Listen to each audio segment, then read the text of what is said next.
Começar a gravar. Todo mundo botou os perfumes, né? O perfumezinho, para não ficar com a catinga de bode. Vamos nessa, gente. É o seguinte, boa tarde a todo mundo aí, né? A galera que está chegando aos poucos, por enquanto, 15 pessoas, né? Mas a ideia aos poucos, o restante da galera vai adentrando aí, né? Eu estou aqui dando esse negócio de pedir a permissão, deveria ser para todo mundo, fica atrapalhando a gente aqui, mas tem que ser. Então é o seguinte, sejam bem-vindos, né? Esse aqui eu acho que é o terceiro momento da tarde que estamos fazendo, a Tina também está chegando aqui. Boa tarde a todo mundo. Então esse é o terceiro momento, não é isso, Ricardo? Acho que é o terceiro momento. É, terceiro momento. Mas hoje é mais inusitado que nós tínhamos aí os convidados ilustres aí, nosso amigo hoje está floreado, o negócio está floreado. Então, para quem está chegando aí, é uma proposta nossa que a gente, né, há 3 semanas atrás, nós pensamos em dar sequência aos nossos ofícios, né, que é justamente ensinar e aprender, né, que faz parte da gente. É uma coisa que nos deixa imóveis, né? Nessa quarentena, de qualquer forma, é uma forma que a gente, pensando em sair dessa inércia, é justamente dar continuidade mesmo via internet, a coisa pegou aí por vários locais aí. Então, a ideia seria essa, ver a possibilidade de também, né, fazer essas lives aí, principalmente com os estudantes do CIEI, mas aos poucos também abrindo aí para a comunidade, né, aberta. Hoje mesmo a live é aberta para quem quiser, que os colegas que estão aí quiserem passar o link aí para outros aí, não tem problema, tá? Outras escolas, outras cidades, não tem problema. Então, dando sequência a essa ideia, que não é nem projeto, é uma ideia mesmo. Nós começamos no primeiro momento trabalhando com os estudantes a Idade Média, né? Teve 2 momentos da Idade Média, e aí quem quiser ficou lá no YouTube, tá? Depois eu passo para a galera, quem quiser, essas aulas. E hoje, nesse momento agora, com uma ideia de expandir e trabalhar a interdisciplinaridade com a geografia, né? Pensamos em trazer o ilustre, o mestre Rafael, para dar essa contribuição, e agora o Luiz aí também junto para dar esse grande suporte, né? E trabalhar a interdisciplinaridade falando sobre esses 2 momentos importantes e historicamente foi extremamente de ebulição. Foi o século XVI e o século XVII. Então, só 1 hora de live, tá? A ideia da gente não é cansar. E vamos ter essa parte 1, que tem que ter mais de uma parte, né? É muita coisa para ser aqui debatido, discutido. Na verdade, não é uma aula convencional, é muito mais uma apresentação, um papo, né, sobre esses momentos seculares do século XVI e XVII, na ótica, né, das humanidades. Estamos aqui como licenciados em Geografia e de História, mas as nossas práticas nos permitem trabalhar humanidades aqui, na filosofia e sociologia, tranquilamente, né? E ficou uma coisa mais descontraída, sem aquele cansaço, né, monótono de sala de aula. Mas mesmo trabalhar aqui as informações que cada um tem, eu, Rafael, Ricardo, vocês, né? Tem agora o João aí, fresquinho na universidade, aí, cheio de leituras, cheio de bibliografias, né, atualizadas. Então, ótimo, né, para enriquecer. E assim, quem quiser, está franqueado sempre aí a perguntas de dúvidas e também as participações pertinentes, tá? Então, meu início é esse, né? Então, agradecendo desde mais a Rafael, que vai ter que dar uma saída aí. Eu acho que também o Luiz vai ter que sair, né? Porque é reunião daqui a pouco. E vamos tocar eu e o Ricardo essa parada aí até umas 2h30 por aí, 2h40, a gente termina isso aqui, tá? Mas eu vou começar, e aí quando cada um quiser, vai se apresentando e vai dizendo, né? E vamos tocando. É o seguinte, galera. O século XVI, eu vou começar por aí, o século XVI e XVII, tanto é que nosso título, ele foi o título que tem a Europa como o estandarte disso aí, né? Porque é um momento em que o europeu, ele vai desbravar com toda a ferocidade possível, né? Outros mundos, né? Outros locais. E o século XVI vai permitir muito isso, essa inovação, essa audácia, né? Nós vamos falar muito sobre isso, porque foi uma audácia você sai deslocado do seu local e por algumas ideologias, que nós vamos falar também, principalmente do Renascimento, né? Das ideologias renascentistas. Esses caras foram brilhantes, gênios da história. Muitos com estudo à ciência aí, né? Vamos falar muito também sobre a importância da ciência para a humanidade sempre. E diante disso tudo, essa galera criou coragem, enfrentou, entendeu? Poderes, também óbvio, ninguém vai nada de graça, com outros objetivos de angariar poderes, terras, dinheiro, mas enfrentou, né? Enfrentaram, foram adiante, navegaram, andaram, guerrearam, sabe? Fizeram intercâmbios, e aí o mundo ficou mais mundo, vamos assim dizer, né? A coisa que a gente fala tanto hoje, né? Globalização, né? Imperialismo. Podemos dizer que esse século XVI e XVII, ele é uns tentáculos a mais, né? Pelo mundo, saindo ali da Europa, mas esticando, principalmente pelo Oriente, e aqui, no chamado Novo Mundo, né? O novo continente, que vai ser inserido nesse domínio europeu, como a África outrora. Então, o nosso bate-papo falando um pouco, perpassando sobre o século XVI, né, que tem a Europa como o protagonista na questão do dominador, né, porque não vamos colocar a história, os protagonistas como os vencedores, e principalmente os vencidos, né, que precisam de suas vozes, e nada mais do que os historiadores para dar vozes aos mortos, e aqueles que se calaram, mas tiveram suas ações nesse planeta. Então, a ótica, ela vai perpassar pela linha marxista, pela linha das mentalidades, pela linha dos análises, entendeu?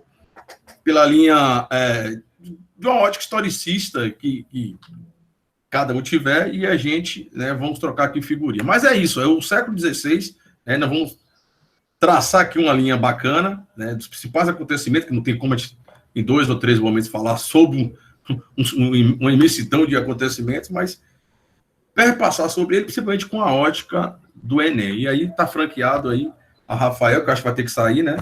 Que é o nosso Ricardo e Luiz. Vou mutar aqui.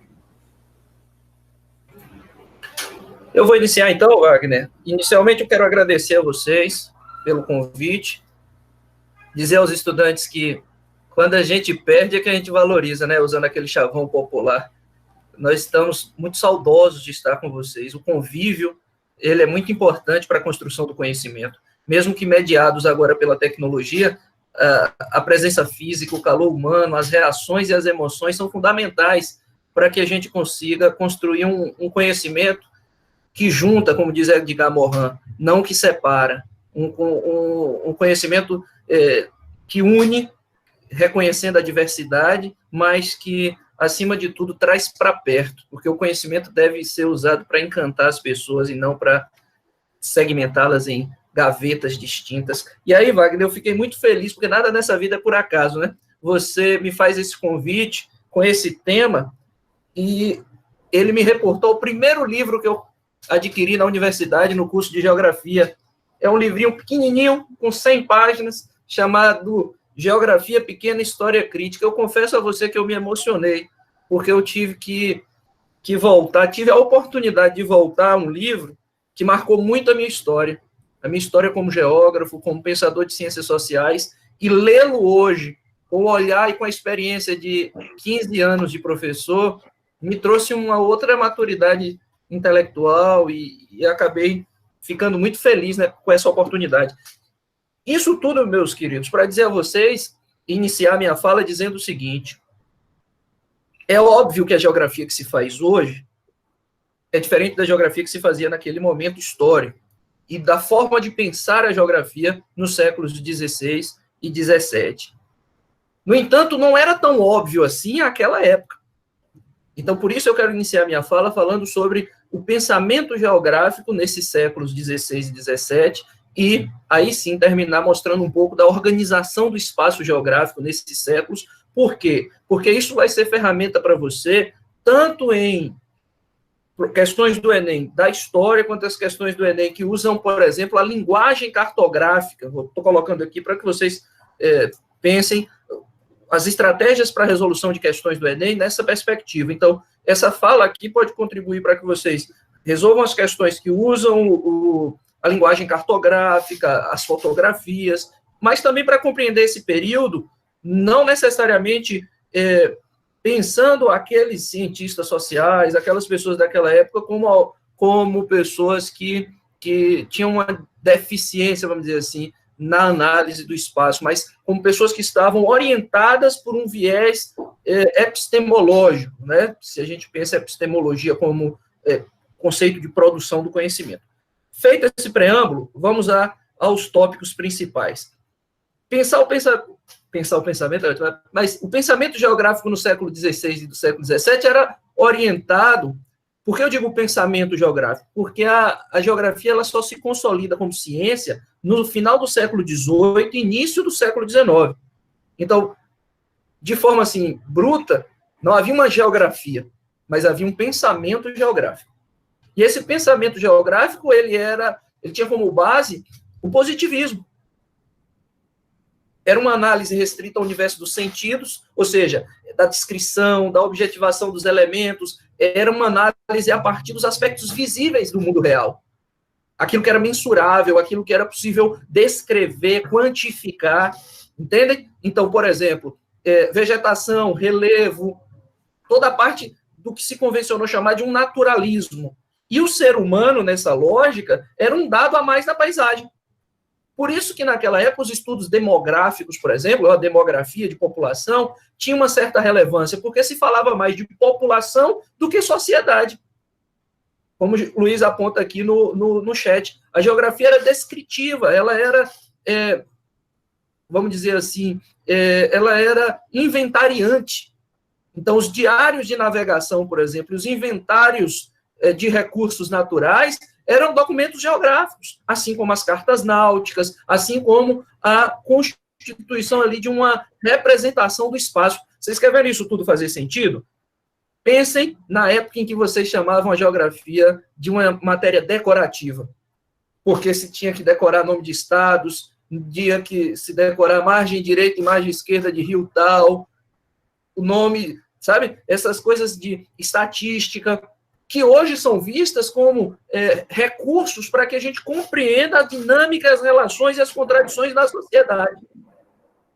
A geografia só vai ganhar essa roupagem crítico-reflexiva depois do movimento de renovação da década de 70, principalmente com um dos nossos ilustres conterrâneos, o intelectual baiano Milton Santos, que eu acho que a gente tem que ter orgulho de falar sobre sua obra.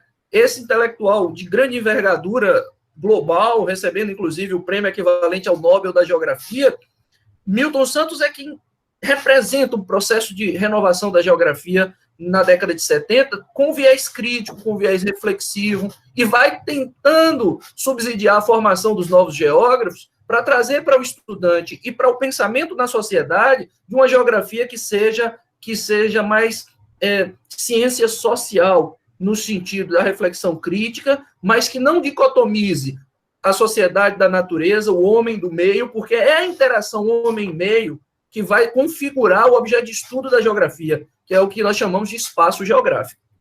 Fica claro até aí?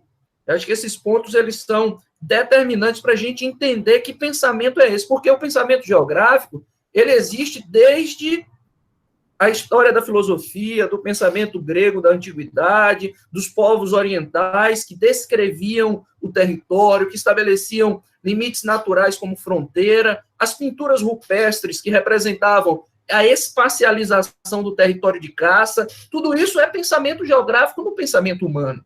Mas quando a gente categoriza essas formas de pensamento e vai tentando colocar nas caixinhas, aí sim a geografia surge como ciência no final do século XVIII, início do século XIX, e essa sistematização se dá com dois cientistas como referência, e eles aparecem, inclusive, nas provas do Enem.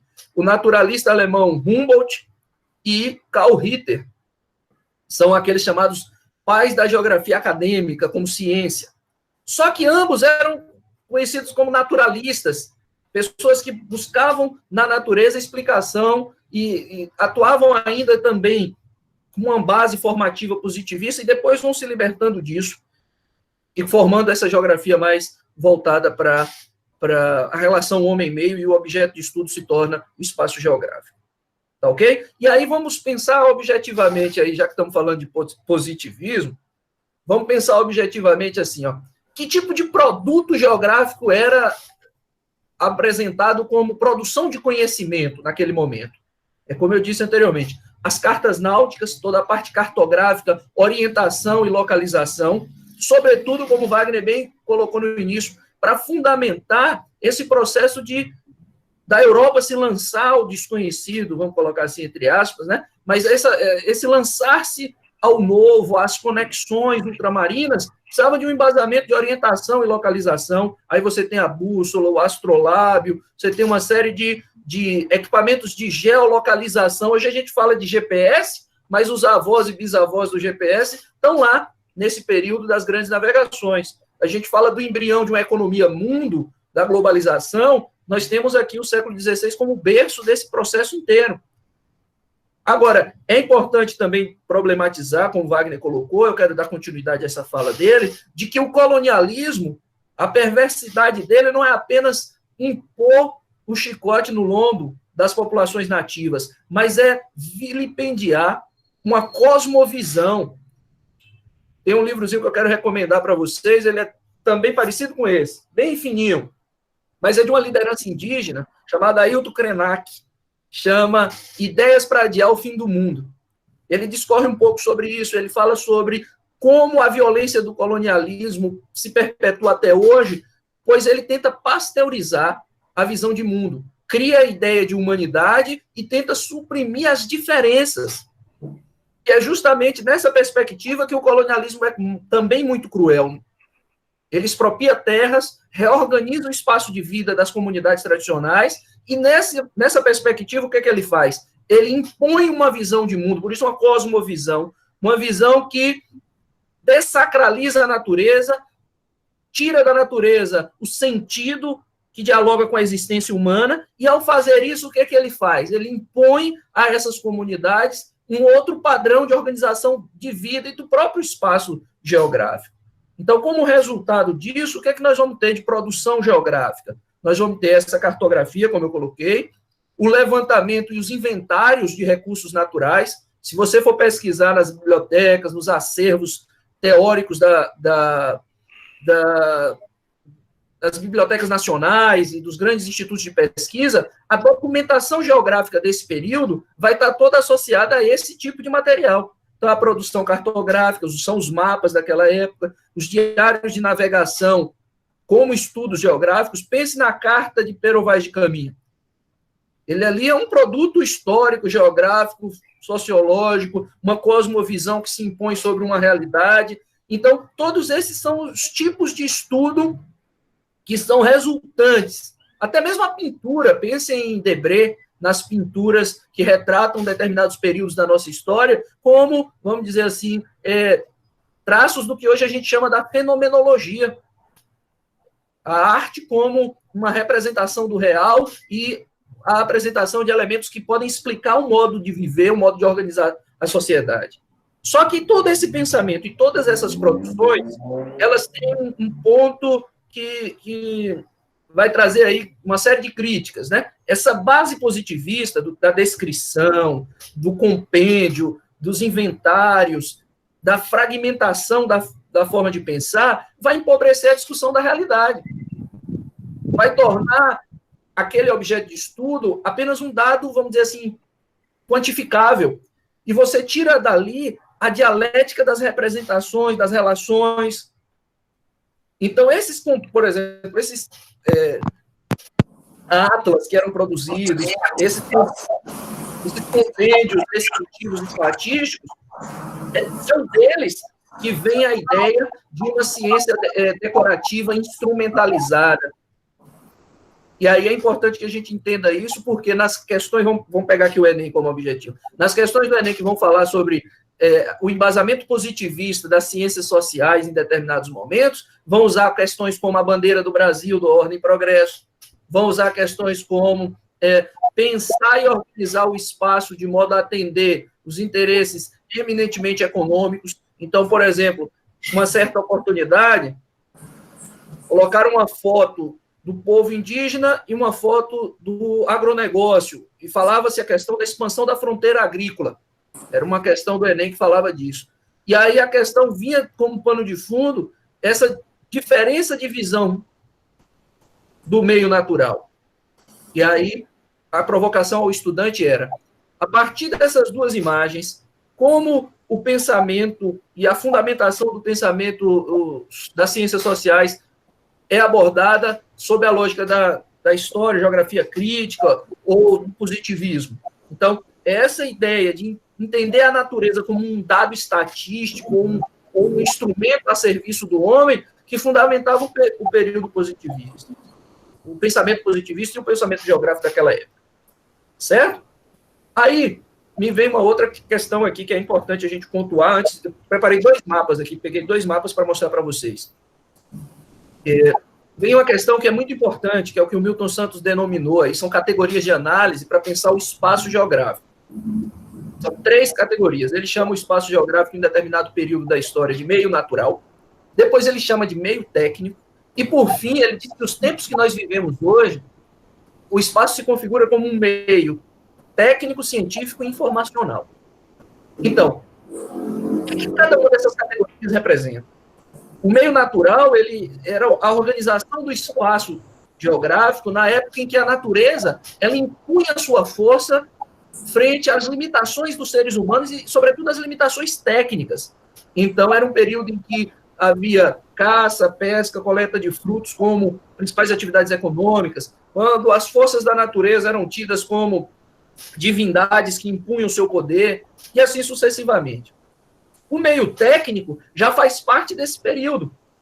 Claro, vem desde a Idade Média, desde a Antiguidade, mas se intensifica com as atividades de navegações ultramarinas, a organização das plantations, o extrativismo vegetal e mineral desses séculos nas colônias. Esse meio técnico, ele se estabelece agora numa escala global, ele passa da Europa para o mundo.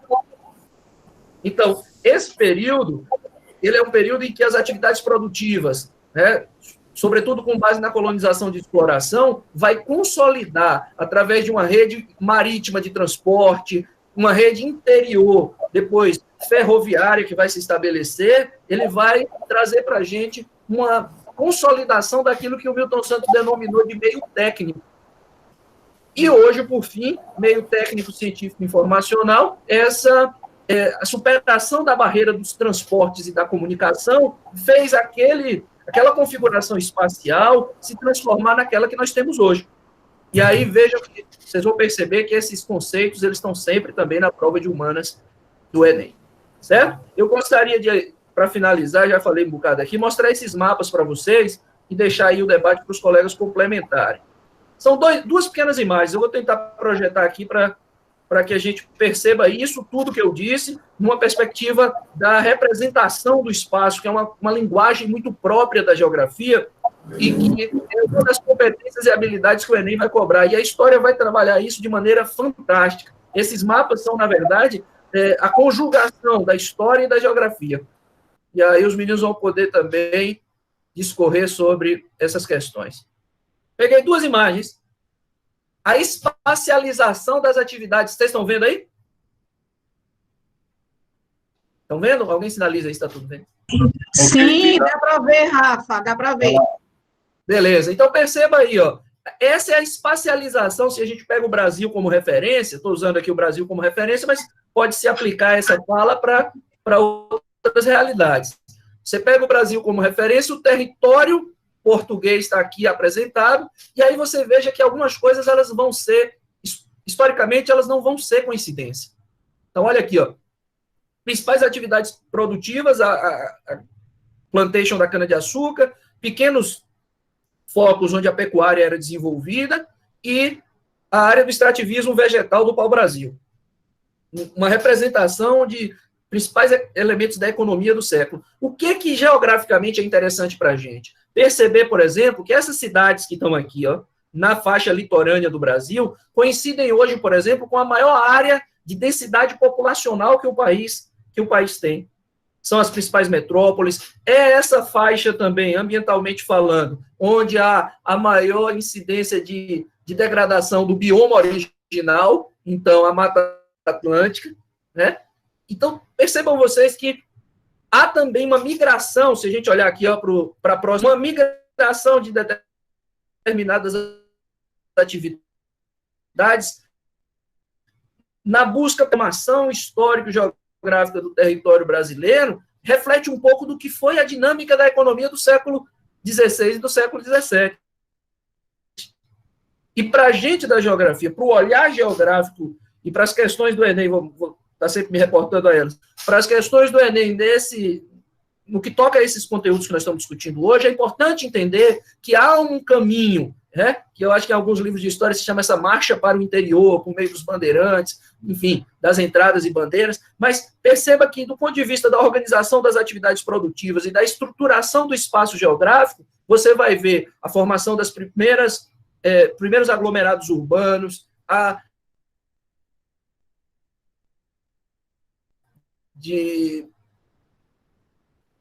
dos imigrantes que vêm da Europa já nos séculos subsequentes, da mão de obra de seres humanos escravizados, a marcha para o interior dos indígenas que vão fugir da escravização, configura o território e une elementos que vão fazer com que a fisionomia do espaço que a gente habita seja diferente. Vou dar um exemplo só para ficar claro algumas coisas que talvez a gente não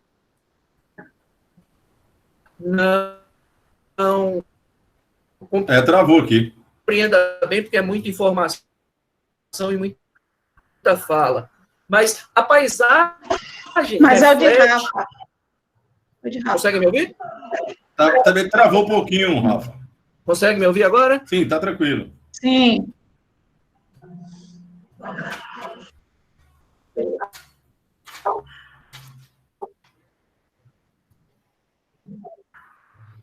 Consegue agora? Pode ir, pode jogar.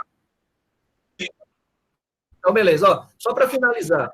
Então, a paisagem, que é uma categoria de análise da geografia, a paisagem ela reflete aquilo que a cultura constitui. Então, nós estamos falando das primeiras... tivesse sido... Então, tivesse sido uma colonização europeia, a ação da paisagem seria outra. Ao invés de igrejas cristãs, nós teríamos mesquitas. A configuração de um mercado municipal já seria um outro. Entende isso? Então, esses pequenos elementos, por isso que na geografia nós temos uma autora que diz assim, é importante estudar o lugar para compreender o mundo. Esses pequenos elementos, eles vão dar conta de explicar a configuração do espaço geográfico. E a paisagem é um fator determinante nesse sentido. Então, chegamos aqui a 2h09, nós temos que migrar para uma outra reunião, mas eu queria deixar essas contribuições para iniciar o debate.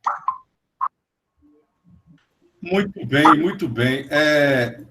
Eu anotei algumas coisinhas aqui que a gente vai retomar. Você está me ouvindo bem aí? Está ruim também? Dá para ouvir bem, tranquilo. Ouvindo. A internet está bacana aí, Ricardo? Tá sim, pode falar. Então, olha só. Ricardo, você que a gente não está ouvindo sua voz, viu, Ricardo? Tá mutado. Deixa eu tirar. Estava fechado o microfone. Deixa eu tirar aqui, Ricardo. Tirou, Ricardo?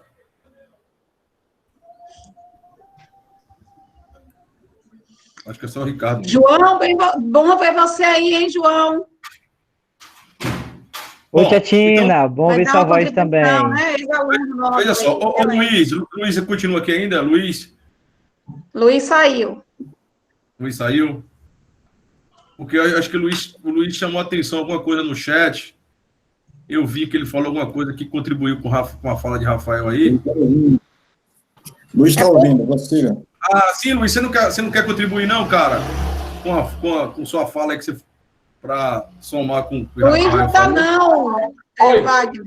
Tá sim, tá sim. Vai, Luiz.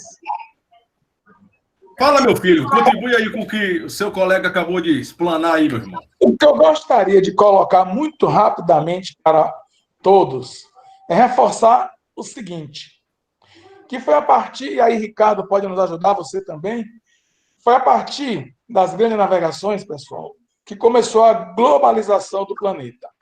A gente às vezes, pensa em globalização agora, por causa dessa circulação muito forte de mercadoria. Mas não se esqueçamos que até cada território geográfico vivia da sua própria cultura e realidade. Foi a grande navegação europeia que começou a interligar isso aí. Porque ela começa, você pode observar, por exemplo, na história, Velho Mundo, era África, o Oriente Médio e Europa. Era o chamado mundo que eles conheciam. A América não era conhecida, a Oceania não era conhecida, e partes da Ásia também. Quem se interessar pode ver as aventuras de Marco Polo quando chega na China. Então, uma geração de novos profissionais fosse o mundo, até as grandes navegações, era um mundo geográfico separado. Cada um construindo sua própria história. A Europa une esse planeta através das suas grandes navegações. É onde ela traz da Ásia especiarias e produtos para a Europa e depois da América, e a América lança para o mundo também os seus produtos. Essa globalização começa aí. E no século XVI para XVII é que começa a ter a Revolução Científica. E aí, claro, que vai se acelerar muito e muito esse processo de globalização. Agora, nós estamos vivendo o apogeu dela. Hoje, nós estamos vendo o apogeu da globalização. Mas não podemos esquecer que isso começou 500 anos atrás. E se quisermos avançar mais, essa globalização iniciada pelas grandes navegações explica o desenvolvimento socioeconômico da Europa. A Europa agregou ao patrimônio cultural dela a cultura do planeta todo. Por quê? Observe um detalhe importante. O africano não tinha contato com o chinês. E nem o índio brasileiro tinha contato com o africano. Quem fazia esse contato era o europeu. O europeu colhia conhecimento da Ásia, da China, do Japão, colhia conhecimento do Oriente Médio, colhia conhecimento da África, colhia conhecimento da América e agregava para ela. Ela construiu um patrimônio cultural muito grande, se apropriando do cultural dos outros. E como ela era o grande meio, ela se tornou a grande desenvolvida Europa, por agregar todo esse conhecimento. Essa globalização beneficiou inicialmente ela e terminou, claro, perpetuando. Perpetuando. Você pode pegar hoje e ver. Tem globalização? Tem. Ok. Alguém aqui comprou alguma coisa feita no Zaire?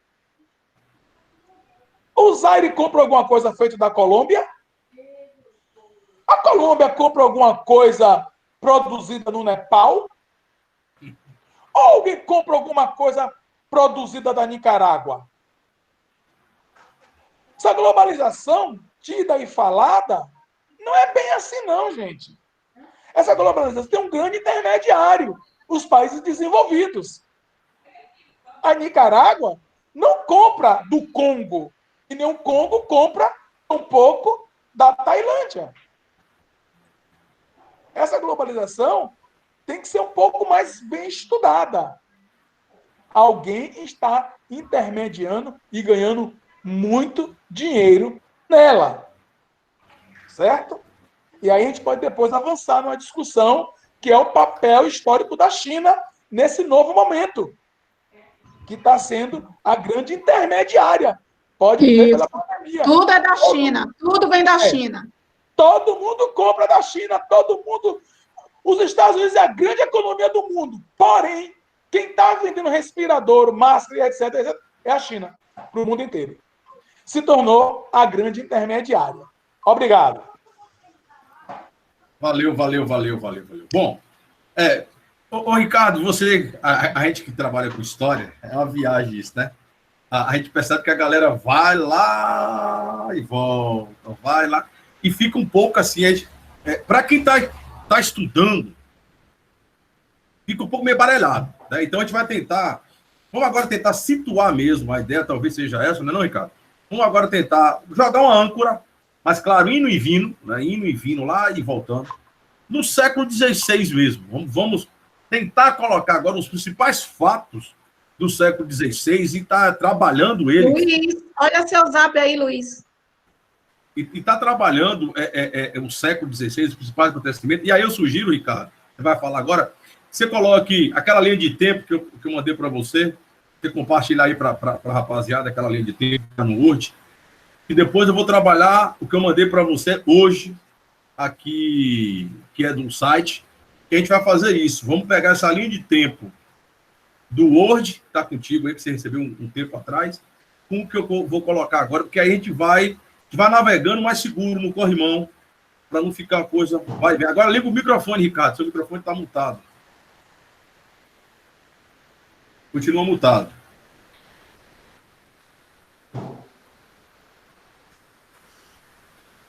Eu estou dizendo que eu vou tentar localizar essa linha do tempo, Vagão.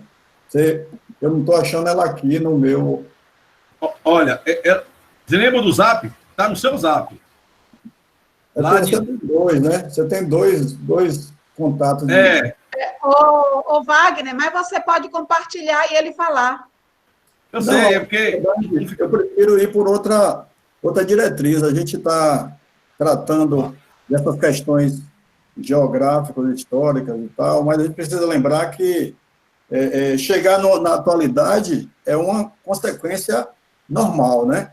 Chegar até aqui, nosso amigo Luiz veio parar na pandemia, na Nicarágua e tudo mais, mas a gente, como historiador que somos, né, a gente tende a levar essa discussão ainda para a Europa. Eu queria só mostrar que tudo começa lá. A nossa proposta de aula é justamente falando sobre esse domínio europeu, e nós temos a Europa que sai da Idade Média bastante prejudicada, né, em razão de guerras feudais, né,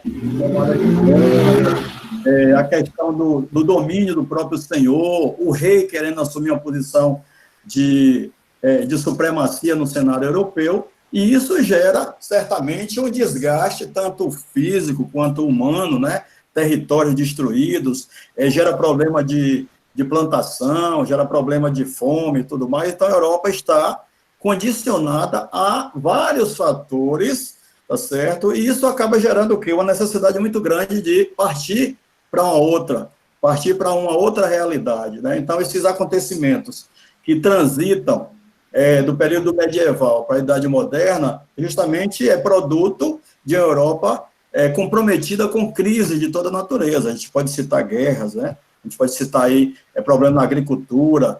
Nós temos também a peste negra, que ainda era sentida, né? Não tinha havido ainda, vamos dizer assim, a extinção da doença. Então, os europeus se veem numa situação bastante delicada e não há outra saída senão descobrir, né? Partir para uma proposta de ciência, partir para um mundo novo, como disse o Vagão aí.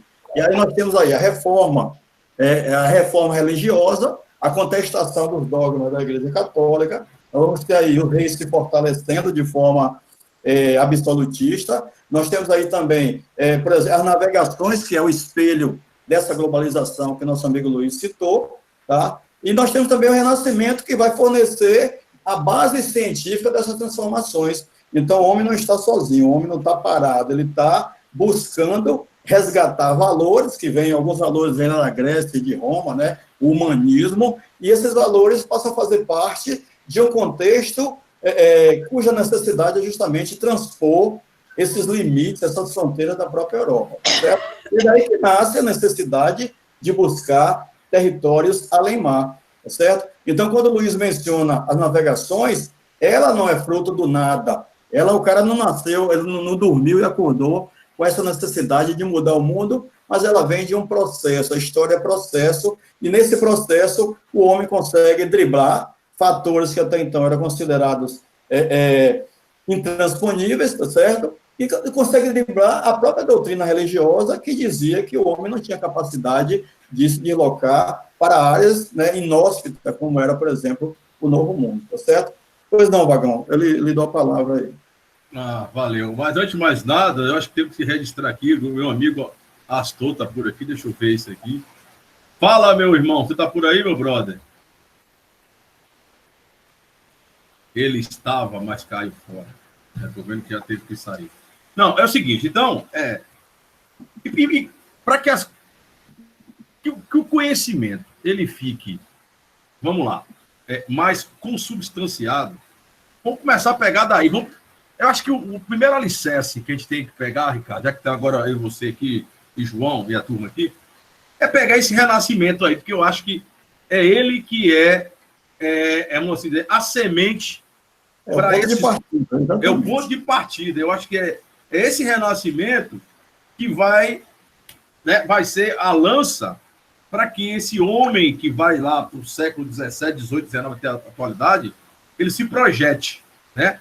E nós temos, então, que trabalhar um pouco com essa galera aí sobre esse renascimento. Eu vou passar, então, um slide rapidinho aqui, só para eles situarem, e na medida que a gente vai fazendo as devidas colocações. Mas deixa eu compartilhar isso para vocês.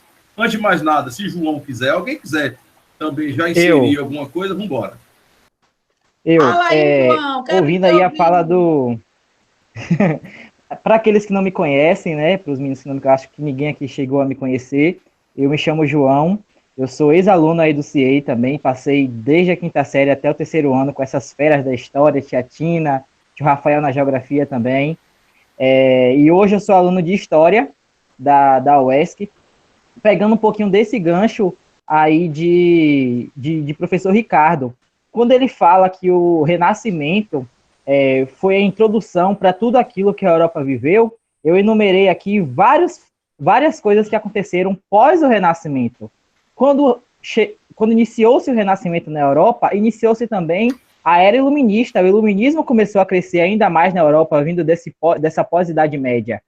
Depois disso, o mercantilismo começou a crescer, as grandes navegações começaram a acontecer. O colonialismo veio com esse mercantilismo.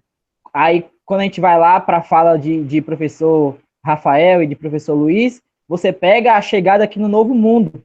Esse colonialismo ajudou a Europa a crescer ainda mais. O absolutismo também ajudou a Europa a crescer ainda mais. Então, o Renascimento, ele é como se fosse na árvore da primogenitura europeia, aqui, quando você entra na Idade Moderna, o tataravô de todos os acontecimentos que a Europa, que veio acontecer na Europa ao sair da Idade Média. O Renascimento, ele é o fator principal que pode se pegar para explicar todas as outras coisas, todos os outros acontecimentos históricos que vieram a acontecer na Europa. Professor Vagão, o slide. Muito bem. E, rapidinho, só falando novamente... Os grupos aí de Wagner e Ricardo. Só falando novamente do que Ricardo falou. Quando você pega também uma reforma protestante, e você descentraliza todo aquele poder, né, que a Igreja Católica tinha na Europa, e os reis europeus querendo assumir o poder total, o controle total de seus reinos, sem a interferência da Igreja Católica. Você pega aí também um ponto muito importante para o desenvolvimento dos principais reinos, porque você deixa de ter uma mente ligada única e exclusivamente a uma instituição, que por sinal era muito poderosa, e você começa a descentralizar o poder da Igreja Católica. A Igreja Católica, com a chegada do Renascimento, sofreu um baque muito grande, vamos supor, nas suas economias. Naquela época, não existia uma moeda valorizada, mas o que era mais valorizado na Europa era terra, ouro. Então, quando você pega essa separação dos reis e da Igreja Católica, a Igreja Católica toma um baque, e a partir disso, os reis procuram meios, né, de poderem expandir o seu reino, de poder crescer ainda mais como um reino europeu. Só uma colocaçãozinha aqui que eu pude anotar aqui, deixa o professor Ricardo e Vagão continuar, e mais para frente, qualquer coisa eu falo novamente. Beleza. Eu saí um pouquinho, porque eu fui tentar trocar aqui o microfone por outro, aí deu problema aqui, eu tive que sair e voltar de novo. Mas eu peguei um pouco de sua fala. Estão me ouvindo, não? Estão me ouvindo? Eu peguei um pouco de sua fala, e é justamente em cima dessa sua fala que eu vou tentar colocar aqui agora para vocês, né? Esse slide aqui, tá? E aí a gente vai situando nele. Vocês estão vendo aí, não, né? Espera aí, eu acho que é isso aqui. Também não. Cadê o sacana aqui? Sim, Ricardo, você conseguiu achar lá o Word lá? Não, eu vou procurar mais um pouquinho. Vamos por aí mesmo. Deixa eu ver se eu vou achar aqui. Vocês estão vendo aí? Apareceu. Tá. Então vamos lá, deixa eu voltar um pouquinho aqui. Olha só, galera. Então vamos. Como são 2 séculos imensos, galera. 16, 17 é coisa para dezembro. Eu acho que a gente tem que pegar esse início, que é justamente o que nós estamos falando aqui, que é a semente, né, dessas mudanças. O próprio nome está dizendo aí, mudanças, né? Veja só, para quem estava acompanhando nas aulas anteriores, nós estávamos falando justamente da Idade Média, né? Da Idade Média. Todos os aspectos ideológicos, econômicos, né? As relações de trabalho, como se deram. Nesse exato momento aqui, nós vamos ver como esse mundo europeu, que era bastante rural, ele aos poucos ele começa a se tornar um mundo urbanizado. Mas para isso tem que existir as mudanças ideológicas. As coisas não acontecem de uma hora para outra, né? Tem que perpassar pelos pensamentos, pelas ideias. E esse momento de mudanças ideológicas que vão adentrar nos aspectos políticos, religiosos, econômico e cultural, ele advém desse momento que nós chamamos, né, de renascimento. O próprio nome diz, renascimento, renascer. Mas renascer o quê? Renascer o que já existia, né? Se é renascer, porque alguma coisa existiu antes. E o que existia antes como baluarte? E aí a gente tem que voltar para a história, é ela que vai dar a resposta, e a resposta nada mais é do que cresce em Roma, mais uma vez, né? E é nesse exato momento aqui que os próprios renascentistas vão denominar, né, esse período do século IV ao XIV, do século V ao XV, como Idade Média, a Idade das Trevas. São eles que vão batizar e nomenclaturar isso aí. Porque a partir de agora deve existir um momento de renascer o que estava oculto. Então, renascer a cultura, renascer as cidades, renascer o modo de pensar, renascer a economia. Então, é nesse momento que a gente percebe essa transformação aí da Idade Média para a Idade Moderna. E as mudanças, como posso colocar aí na tela de vocês, a política, né, que vai se concentrar esse poder nas monarquias nacionais, é o rei. Lembra que lá na Idade Média, né, nós falamos, né, o rei ele fazia as suas concessões territoriais. Eram os senhores feudais que detinham esse poder. Eram vários poderes pulverizados, óbvio. A igreja é uma. Nesse exato momento, são os reis que vão reassumir a sua força, reorganizar a sua força, e vai ser a igreja que vai dar o seu sustento ideológico. Tá? Então, nesse exato momento, há uma centralização desse poder do rei. Como bem Ricardo colocou, as bases da religião católica elas vão ser balançadas, né? Com esse novo pensamento do europeu, há uma necessidade de repensar as práticas da Igreja Católica. Então, é nesse bojo desse século XVI, XVII, que vem essa reforma. E óbvio que a Igreja vai vir depois, a Igreja Católica, com sua contra-reforma. Olha as mudanças. Na economia, muda-se também, né? Vem o chamado mercantilismo, que vai dar justamente o gatilho para as grandes navegações, as descobertas de novas rotas. E aí nós não podemos esquecer justamente o apoio de uma nova categoria, Ricardo vai falar também, que se nasce agora, já dentro dessa transição da feudal para a Idade Média, que é a burguesia, né? Uma nova categoria que vai querer participar, claro, não tem o poder político ainda, mas tem o poder econômico, monetário, né? E vai apoiar reis, e espera-se também que esse reis o apoie, né? Dando principalmente a eles autonomia para o comércio. Vagão. Pode falar, meu filho. Pessoal, o que a gente percebe, desculpa, Vagão, interromper, o que a gente percebe é que... Você pode voltar aí, Vagão, o slide? O que a gente percebe, pessoal, é justamente que esses acontecimentos, eles acontecem praticamente ao mesmo tempo, está tudo acontecendo, né? Nós temos ali o rei se fortalecendo, né? Nós temos aí o aliado do rei, que é a burguesia. No mesmo compasso, a gente vê que a Igreja Católica está perdendo poder, a reforma está contestando a ordem católica, tá certo? A Igreja Católica, então, vê nas navegações uma possibilidade de ampliar seus domínios, porque, afinal de contas, né, eram novos cristãos, era a fé sendo divulgada para outros cantos do mundo.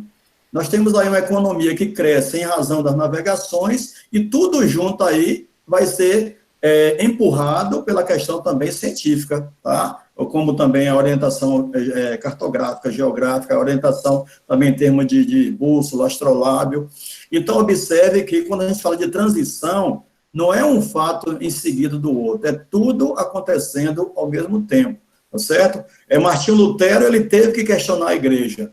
A Igreja Católica tende a ficar mais fraca e busca poder. Para buscar poder, ela precisa contrariar a sua própria base de pensamento e apoia as navegações, porque, a princípio, a Igreja discordava, e agora a Igreja é uma parceira das navegações, né? Aquela cruz de Malta lá na embarcação não é por acaso.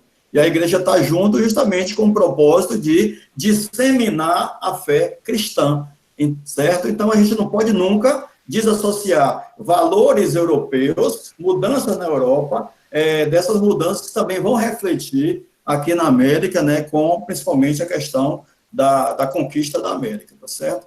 Vagão. Perfeito. Alguém permitiu aqui entrar? Ele saiu. Mas eu vou voltar lá.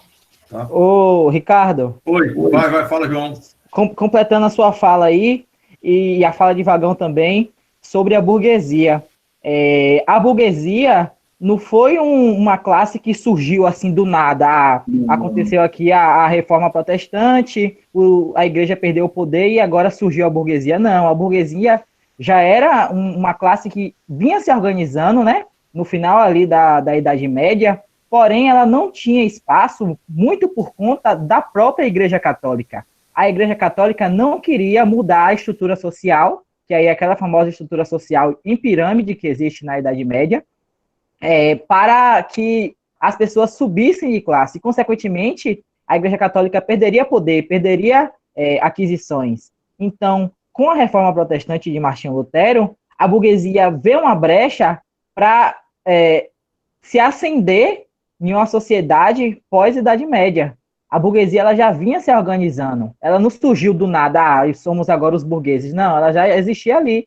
E quem eram os burgueses? Os burgueses eram os famosos artesãos da Idade Média, eram os pequenos comerciantes que já existiam, só que eles não tinham ainda como ascender socialmente por conta das proibições impostas pela própria Igreja Católica. E com a Reforma Protestante, a burguesia ela vê um espaço de se apresentar para a sociedade, e assim virou essa classe social, se tornou nessa classe social tão forte que foi na Idade Moderna. Pode continuar, professor. Cadê Vagão? Vagão sumiu? Bom, então vem aí, eu vou pegar aqui a sequência. Quando a gente fala de burguesia, a gente está falando de uma classe que se sustentou em outras atividades bancárias, né? Atividade de troca de moedas, que é o câmbio e tudo mais. De repente, né, o sistema feudal começa a perder espaço e a economia de mercado começa, de fato, a se tornar muito mais importante, tá certo? O comprar, o vender, o lucrar. Então, aquela burguesia que podia ser alguém que trabalhava na oficina, passa a ser alguém que vai comprar a oficina e vai colocar pessoas para trabalhar para ela. E aí, nesse processo de transformação, essa burguesia se torna a grande parceira do rei. Quando a gente fala, por exemplo, de expansão marítima, a burguesia é vamos dizer assim, um sócio desse empreendimento, né? O rei ostenta o poder político, a burguesia ostenta o poder econômico, e juntos vão fazer esta parceria. Então, o processo, as grandes mudanças que acabam gerando o papel da burguesia é dentro dessa mudança que vai acontecer desde lá na Idade Média. Então, como disse João, o processo não é da noite para o dia, mas a burguesia está ocupando o seu espaço, né? E esse espaço vai ser, de alguma forma, delineado até chegarmos ao momento do mercantilismo. Ela passa a ostentar uma posição privilegiada, certo? Claro, socialmente falando, onde é que a burguesia estava? Lá embaixo, certo? Estava lá embaixo. Mas, do ponto de vista econômico, ela já ostenta um papel importante. Só precisa agora, como o João citou, derrubar esse edifício social que não reconhecia a importância social da burguesia. Ela estava lá embaixo. Na Idade Moderna, por exemplo, a burguesia ainda está no terceiro estado, né? Longe do clero, longe da nobreza, ela está no terceiro estado, e esse processo vai sendo, de fato, alcançado, né? A história transita dentro dessa lógica, e, num certo momento, a burguesia vai ocupar um papel de destaque, e é ela que, de fato, manda nesse universo, né, capitalista que a gente tem hoje. Gente, e vale lembrar também... sim. Vale lembrar também que, com a ascensão da burguesia, alguns burgueses, os mais ricos, por sinal, começaram também a comprar títulos na monarquia. Agora, enquanto um burguês financiava uma navegação, por exemplo, um grupo de burgueses financiava uma navegação, acontecia do rei conceder títulos de nobres a esses burgueses, aos que tinham mais dinheiro. Então, agora eu sou um duque, agora eu sou uma duquesa, e assim sucessivamente. Muitos burgueses conseguiram, através desses financiamentos, né, aos grandes monarcas, os títulos de nobres para a época. Esse nome aí, essa nobreza, ou melhor, essa burguesia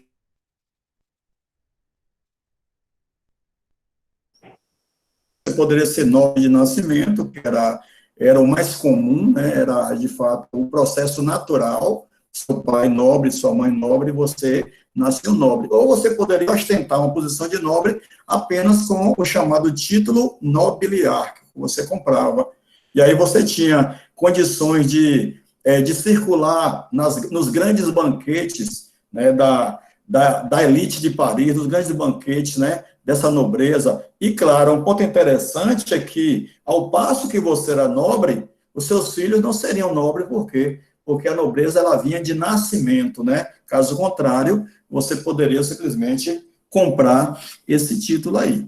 E aí a gente percebe que a Europa está em franca mudança, tá certo? Franca mudança, o rei ostenta o poder, inclusive, a gente abordou a questão do absolutismo, gente, mas é bom lembrar que não só a igreja apoiava o poder do rei, mas existiam teóricos, existiam pensadores que escreviam suas teorias demonstrando esse poder que o rei tinha, que muitas vezes era um poder meio que divinizado, né? Imagine, por exemplo, você dizer que o rei, o seu poder emana de Deus, certo? Eram teorias que pregavam a ideia de que o rei tem um poder e esse poder emana de Deus. Então, era uma forma de fortalecer as monarquias absolutistas, só ele que mandava e pronto. Eram teorias que divergia, e muitas vezes, do pensamento iluminista, que já vem depois, o iluminismo vem no século XVIII,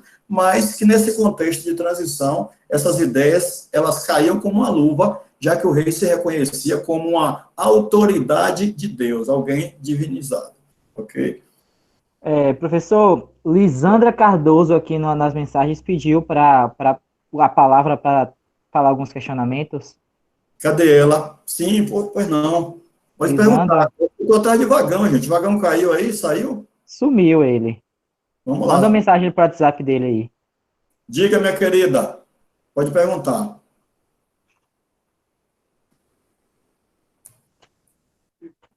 Lisandro, perdão. Eu li com A no final. É Lisandro.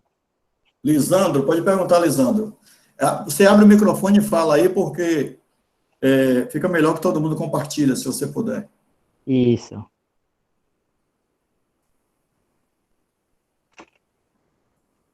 Microfone, Lisandro.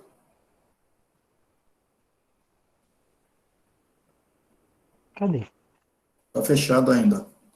O Vagão falou que a net caiu, acho que ele está voltando aí. Não está disponível, o problema é esse, que o Vagão está como administrador, acho que só ele que consegue abrir o microfone. Aí, se você quiser, Lisandro, só se você perguntar no chat e eu compartilho aqui. Eu também não posso liberar o seu microfone, é só o Vagão que libera. Ô, Ricardo, pode liberar sim, talvez ele não tenha, sabe? O meu aqui tá funcionando de boa, tentei abrir aqui e funcionou. Mas é só clicar aí, ó. Clicou no microfone e está liberado. Clica na tela e no microfone. Se estiver usando pelo celular. E aí só se ele falar, né? Pessoal, além de Lisandro, mas alguém quiser falar, fica à vontade aí, viu? Enquanto ele consegue resolver alguma perguntinha pertinente.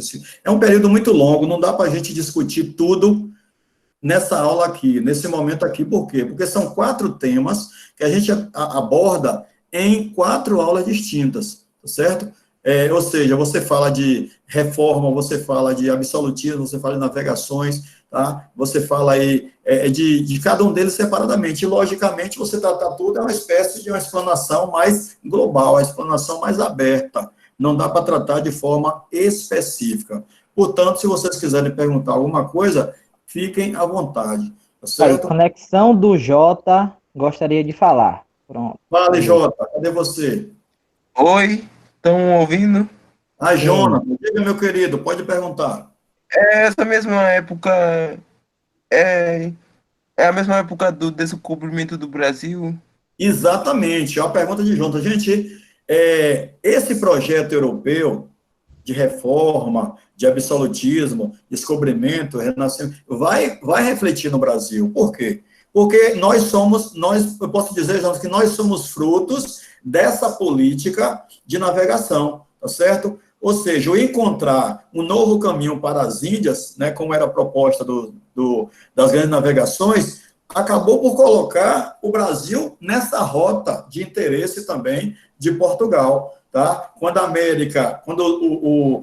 os espanhóis chegam à América, algum tempo depois, né, no caso 6 anos depois, 8 anos depois, Cabral chega ao Brasil. Então está tudo, Jonas, dentro desse mesmo contexto. O Brasil é produto desse projeto de navegação. Agora, claro, Eugênio, nós não éramos uma grande novidade, né, no sentido de exploração. O Brasil ainda não foi visto como a vaca leiteira de Portugal. A princípio, não. Portugal, então, tem outras preocupações. Portugal tem a preocupação com as Índias, né? Portugal tem outros negócios muito mais satisfatórios. E 30 anos depois é que o Brasil, de fato, passa a ser visto como talvez uma das poucas saídas para o lucro de Portugal. Então, o Brasil... Até porque quando o Brasil foi descoberto por Portugal, Portugal era uma das grandes potências da Europa, se falando de mercantilismo e de navegações. Portugal, o reino de Portugal e da Espanha eram as principais potências em relação às grandes navegações e aí das Índias, né? Tanto que, quando o Brasil foi descoberto, eles estavam tentando ir às Índias, estavam tentando dar a volta para chegar às Índias. Só que acabaram, né, chegando ao Brasil. Há alguns estudos, e aí, como o Vagão falou mais cedo, eu que estou na faculdade por agora e estou lendo muito texto científico, diferentemente dos professores que estão mais acostumados com os textos de sala de aula, há um estudo que ainda não é comprovado cientificamente, que já se sabia onde estava localizado as terras do Brasil. Só que ninguém tinha interesse em vir para o lado de cá. Ninguém tinha interesse de vir aqui para o lado de cá. Possa ser que seja verdade, possa ser que não. É o estudo de um historiador português, eu não me engano, eu não lembro o nome dele agora, mas é isso. As grandes potências da época, de forma mercantilista, era Portugal e Espanha. E a partir disso, o Novo Mundo, Colombo descobrindo lá em cima, perto do México, Península de Yucatán, e Cabral aqui no Brasil. A ideia é o seguinte, tem essa teoria, ela de fato, ela está vindo à tona sobre a afirmação de que o Brasil era posse de Portugal antes mesmo de Cabral pisar aqui. Olha que interessante, né? Cabral sequer tinha aparecido no Brasil, mas já se tinha um documento, que é o Tratado de Tordesilhas, que dava essa posse das terras brasileiras a Portugal. Então, nós temos sempre essa ideia de que o descobrimento, o Brasil passa a ser de Portugal a partir de 1500, mas em 1494 já havia documentalmente essa proposta de que o Brasil pertencia a Portugal, por meio, claro, do Tratado de Tordesilhas, tá certo? E aí, o que é que nós vamos ter? Voltando... Lisandro. Oi, João. Lisandro conseguiu a conexão. Fala, meu cara. Só 3 observações que, por ter dado o assunto antes de começar o debate, a aula, eu dei uma pesquisada. Assim, colocou muito em conta aí a participação de Lutero. Sim, ele foi um dos principais nessa reforma religiosa. Mas quem tinha pelas videoaulas que eu observei aqui, quem tinha um contato com a burguesia era o Calvino, que ele que fez... Eu sei onde você quer chegar. Ele fez esse contato de Lutero, que era mais da corte, que ele já tinha ali participação com o clero, com a burguesia, que foi o apoio, financeiro dessa reforma. E em questão ao pensamento do iluminismo, no fim, com John Locke, se eu não me engano, que eu fiz uma anotação aqui sobre ele, que ele vai renascer o pensamento de Kant. Vai pôr em pauta o pensamento de Kant dos direitos à expressão, os direitos que já nascem com o ser humano, que esse direito é burlado pelo clero. É o contratualismo. A ideia de John Locke é o chamado contratualismo, né? O famoso contrato social. Exatamente. Lisandro, me permita aí fazer uma intromissão nessa fala que você falou de Lutero. Ele disse assim, a burguesia, gente, se aproxima muito mais de Calvino. Por quê? Porque Calvino, ele propôs uma teoria chamada de predestinação, e ele dizia mais ou menos o seguinte: Deus atribuiu o destino às pessoas desde o berço. Então, ele dizia assim, ó, aqueles que são miseráveis, foi porque o seu destino deveria ser miserável. E aqueles que são, vamos dizer assim, ricos, Deus também havia lhe atribuído esse poder de riqueza, é a chamada teoria da predestinação. Logo, Lisandro, o que é que vai acontecer? A burguesia afina o seu discurso muito mais com Calvino, porque ele está dizendo assim, gente, ó, traduzindo, ele está dizendo assim, ó, podem ser ricos à vontade, porque Deus não vai se incomodar com isso. É Exatamente. E a burguesia vai falar. Tem uma observação aqui sobre a venda de indulgências que era feita pelo clero, vendendo o paraíso, vendendo a sua salvação. E aí Calvino já vem mais com a teoria da boa ação. O que você faz vai te recompensar no final, entendeu? Aí concilia com Lutero, que ele prega mais a fé. Aí já fica nessa junção que dá força à reforma religiosa, né? Aí com Lutero fortalece o cunho religioso da reforma e Calvino fortalece a questão econômica da reforma. Exatamente. E a burguesia cola nele, a burguesia vai junto com ele e acreditando que Deus havia escolhido essa classe, né, de privilegiados para o céu. Tá certo, bem lembrado aí, meu querido, bem lembrado. João, acho que quer falar alguma coisa.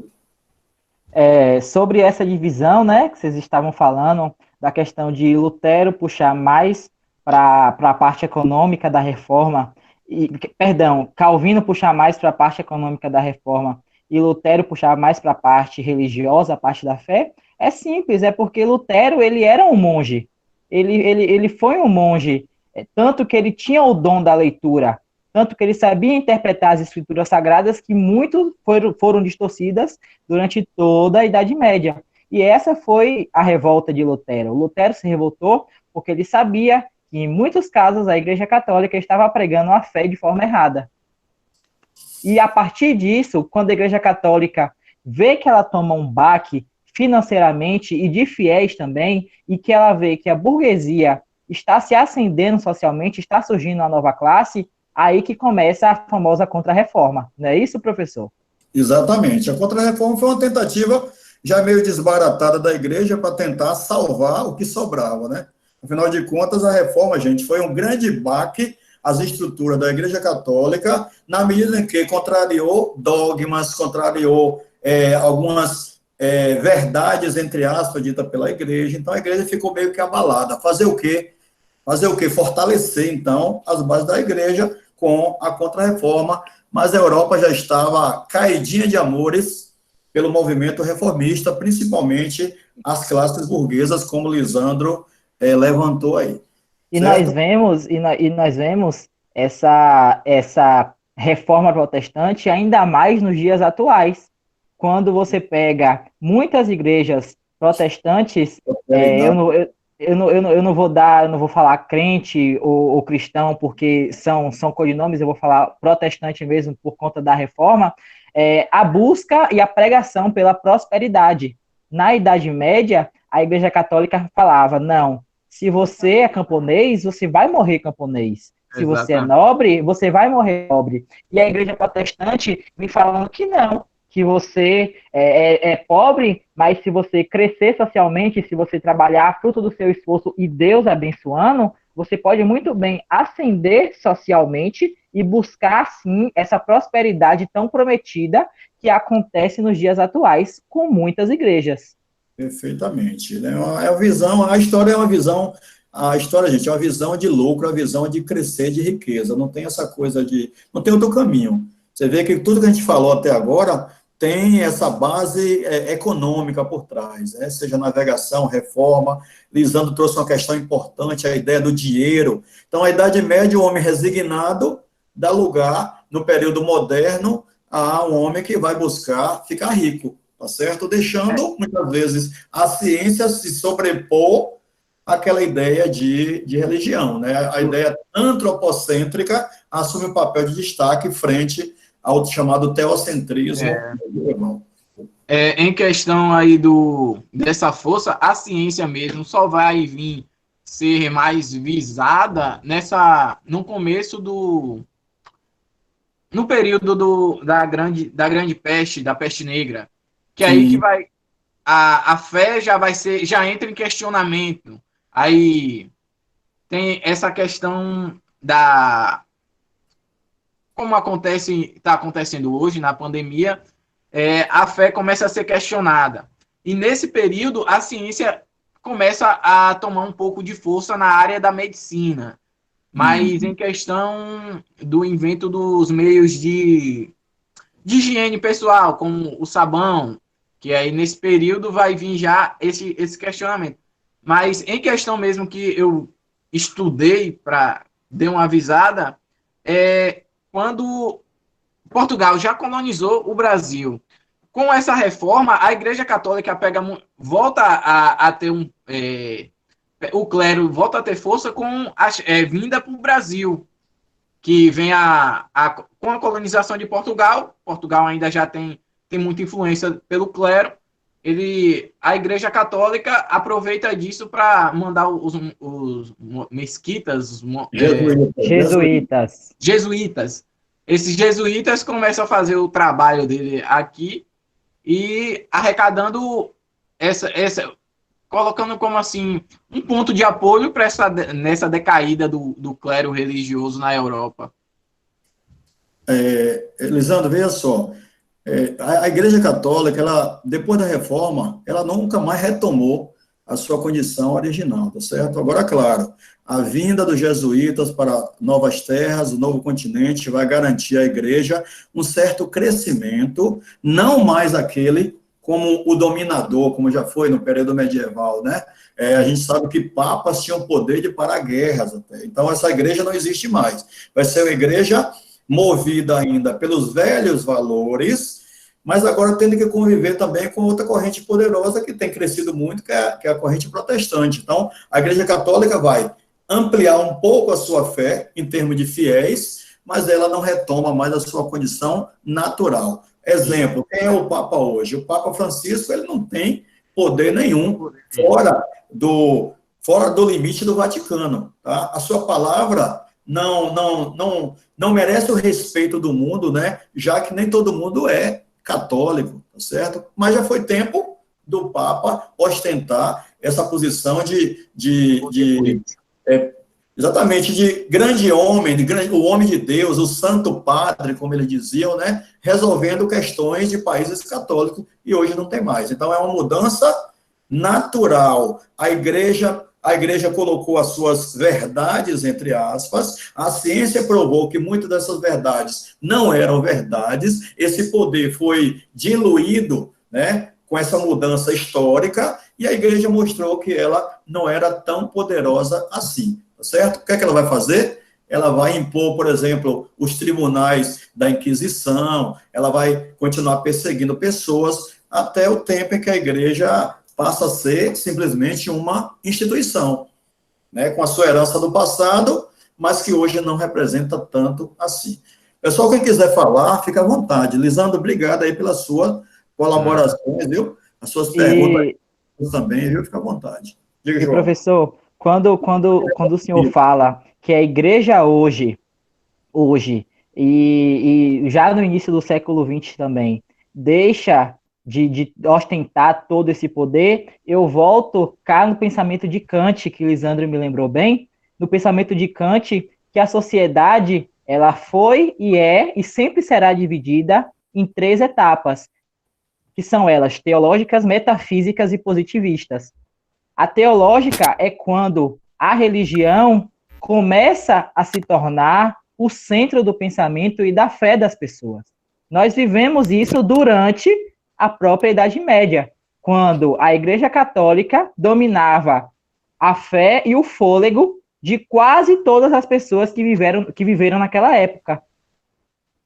Passando a Idade Média, veio a fase metafísica, a fase que as pessoas começaram a não depositar totalmente a sua fé na igreja, mas sim também nelas mesmas, na natureza, nos acontecimentos na natureza. E passando a idade metafísica, passando a época metafísica que Kant fala, vem a época positivista. E o que é essa época positivista? É a época da ciência, é o qual nós estamos vivendo hoje. Exato. Que começou no finalzinho ali do século XVII, início do século XVIII, e está até hoje no século XXI. E muito provavelmente vai se perpetuar por mais muitos séculos, porque o que tem da sociedade é continuar esse positivismo crescente a acontecer. Isso. Cadê Vagão, gente? O Vagão entrou aí. Espera aí, galera, que eu tô me ouvindo aí? Tá ouvindo, tá ouvindo. Sim. Espera aí, tô ouvindo vocês. Sim. Ai, eita, tá uma bosta isso aqui. Pode ir continuando aí, vocês. Daqui a pouco eu vou. Sim, pessoal, a gente está esperando algumas indagações aí. Fica à vontade. Lisandro também, se quiser perguntar mais. No fim, é porque eu só estou pondo em pauta observações que eu fiz no estudo aqui da videoaula. Em questão, com a queda de Portugal e Espanha, queda não, a perca, elas não é mais as grandes potências, que as grandes potências... Que tempo, Lisandro? Que tempo? Século XVII. Certo. No século XVII. Final do século XVII, que aí já vem a Inglaterra e a Espanha. Não, Espanha não, Holanda.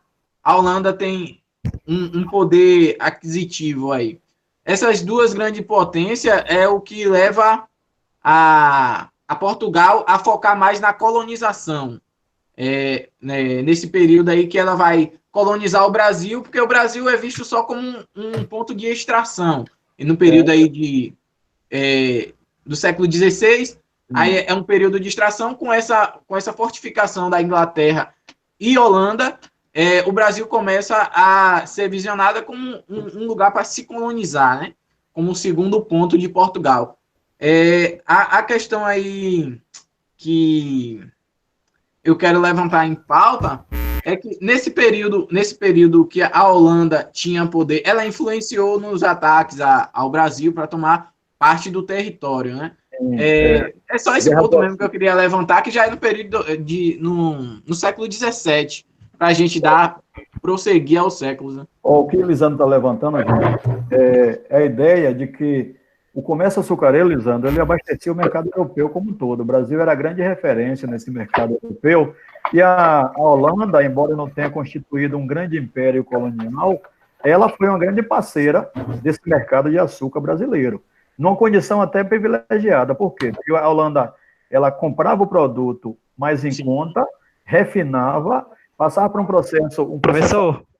Professor, perdão interromper o senhor, eu vou ter que sair aqui rapidinho, e caso eu consiga voltar a tempo, eu volto para a discussão com o senhor e com o professor Wagner, tá certo? Eu acredito que Wagner está encerrando. Tá certo. Obrigadão, você, aí, Lisandro? Abraço, gente. Abraço. Tchau, tchau. E aí, Lisandro, essa preocupação da Holanda era justamente negociar o nosso açúcar, ter uma relação direta com o Brasil, e, num certo momento, a Espanha domina os mercados brasileiros, domina o território brasileiro por meio da chamada, como é o nome? Dom Felipe. A União Ibérica, tá certo? Por meio da União Ibérica, então as posses portuguesas passam a ser as posses espanholas, e a Holanda, como inimiga da Espanha, perde a boquinha por aqui. Qual é o caminho? A Holanda, portanto, é boicotada nos povos brasileiros, e a saída foi o quê? Quebrar esse boicote por meio de uma invasão armada, que é o que a gente chama de invasão holandesa no Brasil, que se deu ali na região do Nordeste, aqui na Bahia e também em Pernambuco. Vagão. Estão me ouvindo aí? Então, pode falar, cara, pode falar. Estão me ouvindo? Vou tomar uma água aqui. Fica à vontade aí, Vagão. Essa internet aqui me deu Valeu, a internet aqui me deu 1-0, galera, mas me deu 1-0. Mas pense em 1-0 fantástico aqui. Me diga uma coisa, o que foi quando eu caí? O que Ricardo continua aí? Lisandro, atualiza. A gente continuou abordando o tema das reformas religiosas. Aí veio a questão da participação do Calvino nas reformas religiosas, pelo financeiro. E ficou na questão do absolutismo. Agora que a gente já estava começando a andar quando a Holanda e a Inglaterra já viraram potências que influenciaram bastante já no século XVII, né? Também relembrou, nesse período que você estava fora, sobre o pensamento de Kant e o pensamento de John Locke, que é no final do século XVI. Certo. Mas aquele slide lá, Ricardo, onde nós paramos, você não continua ali não, né? Não, a gente falou, fez uma explanação em cima daquilo ali, mas eu não podia movimentar o slide, né? E tal. Depois ele sumiu. Fale. Depois ele sumiu, mas a gente seguiu por outra linha.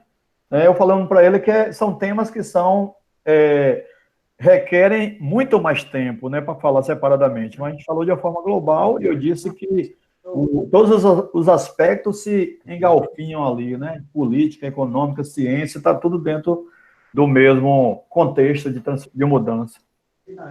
Sim, sim. E aí o seguinte, o que eu estava mexendo, que estava com o slide, ele simplesmente atualizou e deu problema agora no Wi-Fi dele. E nem não é no Wi-Fi, na internet como um todo. Aí eu estou no outro computador aqui, tanto é que a webcam tá ruim aqui para vocês aí, mas dá para eu acompanhar aqui. Então, olha só, caiu um bocado de gente, até 16 ainda, né? Olha só, você consegue... Você consegue... Já são 3 horas, como é que é? Você quer ter umas 3h15, fechar um pouco isso aí? Ou retoma? Pode ser, a gente vai ter que fazer outro encontro, né, cara? Houve problemas técnicos e tal, né? Vai. A gente pode fazer um outro encontro e dar uma direção mais apurada, né, do que a gente vai abordar. E foi uma abordagem mais aberta, né? Então, só dar uma contribuição aqui para a rapaziada. Lembrando aqui que os acontecimentos que nós temos que, né? Deixa eu ver se eu fico melhor aqui na câmera aqui para a galera ver aqui. Os acontecimentos que nós estamos pensando no século XVI é justamente esse, nesse momento do Renascimento, que a gente vai abordar mais detalhadamente, e o pensamento desse Renascimento. E a albojo, como o Ricardo bem falou, vier acontecendo uma carretilha. Ao bojo está aí a questão do absolutismo, que também é um outro aspecto que o Enem adora de trabalhar, tá? Dentro desse absolutismo, vem aí agora, dentro dele, vem o mercantilismo, que é um outro processo teórico, né? Dentro dele. Tudo isso ligado às ideias renascentistas, dos escritores renascentistas, tá? E não podemos esquecer de forma alguma de um escritor renascentista, podemos assim dizer, que é ele que vai dar o pontapé inicial para o absolutismo, né? Que é justamente o Maquiavel. Verdade. O Maquiavel é ele que vai dar todo o sustento para que surja, cresça e se fortifique o absolutismo. Daí diante só foram isso, contestações ideológicas da igreja, por isso que inicia dentro da própria igreja o processo, né, da reforma, né? E aí tem o papéis, né, que nós vamos falar também de não só mas como Calvino, como mulheres, é uma coisa que a historiografia, principalmente essa historiografia voltada para o Enem, ele é extremamente machista, né? Os grandes feitos e as grandes pessoas são homens, raras são as mulheres que participam do processo, tudo bem que elas podem estar, né, ao redor dos grandes homens, mas tenho certeza que muitos dos pensamentos e das atitudes iniciaram pelas mulheres, dando coragem a seus parceiros, né, de vida.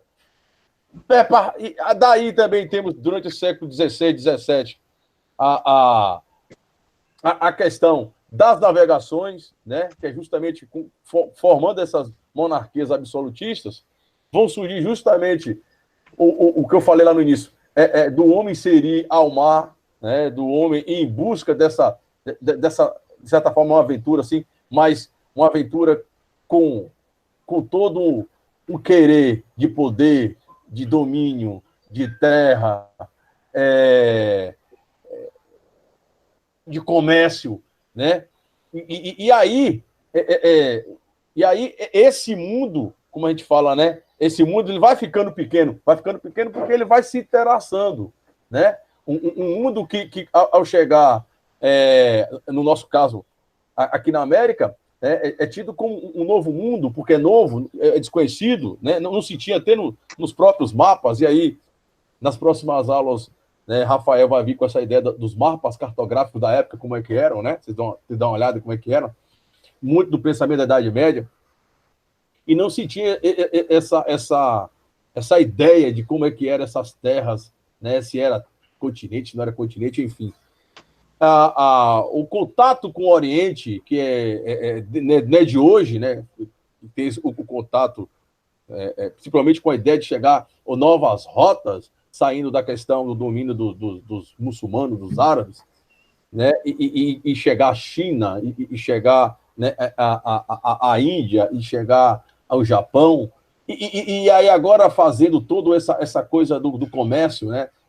Trazendo o novo de lá para cá, para o rei europeu, que vai pagar saldos e mais saldos por ter essas especiarias, né? Bastante valiosas. O sal, né? Não é à toa que nós temos salário, que vem daí, né? O sal, né? Era uma especiaria, era um alimento muito, muito rico, muito caro de se ter. E aí nós vamos constituindo essa coisa das multiculturas, né? E no bojo disso aí, o domínio, o olhar europeu, o superior, né, sobre os africanos, sobre os asiáticos, sobre os índios, né? Porque para eles, quando chega na América aqui, a ideia de ter chegado às Índias, então é tudo índio, então é tudo inferior, então a ideia da dominação por esses povos. Até chegar, quando eu cheguei agora, vocês estão falando um pouco já do Brasil colonial, adentrando aí a questão quando os navegantes holandeses chegaram aqui também, né? Mas a semente é lá atrás. E é isso que a gente está aqui trazendo para vocês, né? É construir essa semente do conhecimento, que na medida que você entende como se deram essas transformações, e que tudo está entrelaçado com poder, com cultura, com domínio, sabe? Com adquirir, com reis cada vez sendo mais forte, com a ideia do metalismo, que a gente vai, tudo isso vai falar melhor nas próximas aulas, né?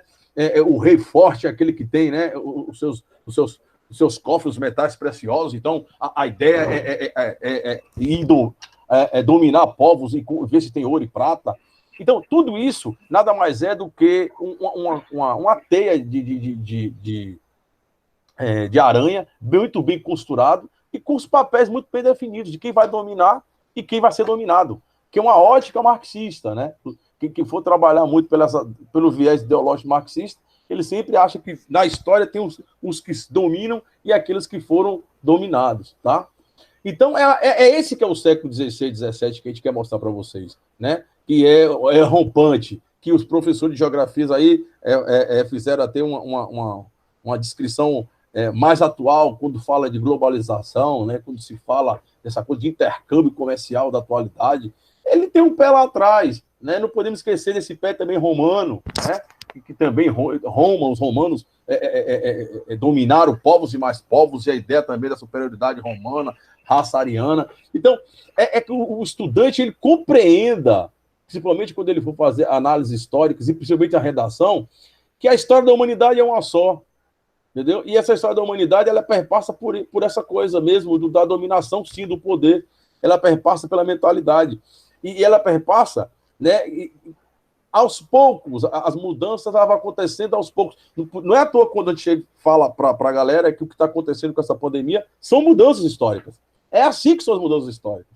Né? Nós estamos vivenciando essas mudanças históricas, sim, que vão ser muito bem contadas e melhor entendidas lá na frente, né, por futuros historiadores, que vão ter, com maior parcimonia e maiores fontes, eles vão ter uma análise melhor desses momentos de transformação da humanidade. Então, o Enem gosta de trabalhar essas transformações da humanidade, que é isso, é aquela mentalidade da Idade Média, ela sendo totalmente modificada, adentrando agora uma ideia de um Estado-nação. Olha, isso são herdeiros até hoje disso. De o que são fronteiras? O que é nação? O que é Estado? O que é bandeira? O que é hino? tudo isso foram construções formadas lá atrás, né? Já muito bem montada pelos intelectuais da ideologia.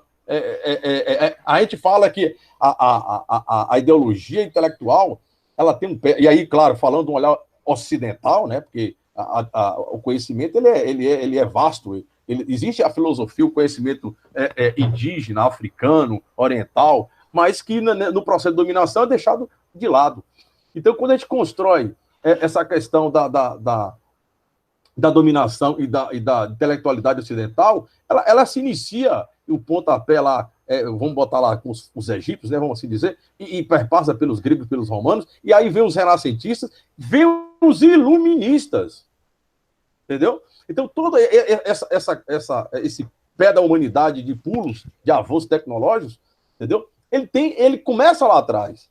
Ele começa lá atrás, a valorização da ciência, a valorização da racionalidade, a valorização do intelecto, do estudar, né? E aí vem passando pela sociedade, pela humanidade, com várias teorias. E se o aluno compreender isso, puta merda, ele tá entendendo o que é a humanidade, né? E não necessariamente que são momentos estanques, né? Idade Média aconteceu, parou, Idade Moderna aconteceu. Não. São transformações que vão acontecendo, que vai caracterizando, e até hoje nós temos, isso eu quero que vocês entendam, que até hoje nós temos legados de lá, né? Porque a humanidade é uma só, repito.